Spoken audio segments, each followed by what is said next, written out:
সাইয়েদানা ইসমাঈল, ওনাকে রেখে হাজার দৌড়াদৌড়ি শুরু করলেন সাফা থেকে মারওয়া, মারওয়া থেকে সাফা।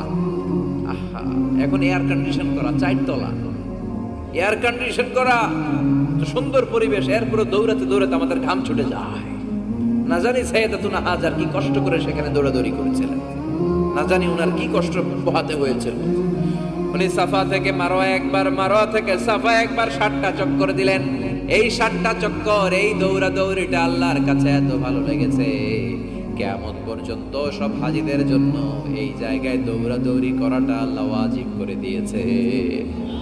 এটা না করলে আপনার হজই হবে না, এখানে দৌড়াদৌড়ি করা ওয়াজিব। দেখেন ওনার ওয়াইফের কাজ কত বরকতময়, উনি দৌড়াদৌড়ি করছেন, এখন আমাদের হজে যে দৌড়াদৌড়ি করা লাগে। সুবহানাল্লাহ পড়বেন না? সাইয়েদনা ইসমাঈল আলাইহিস সালামকে মরুভূমির মধ্যে রেখে উনি দৌড়াদৌড়ি করলেন, পানি নাই, পানির অভাব, দৌড়ে আসলেন, এসে দেখে সাইয়েদনা ইসমাঈল আলাইহিস সালামের পায়ের ধাক্কায় জমজমের পানি বের হতে শুরু করছে।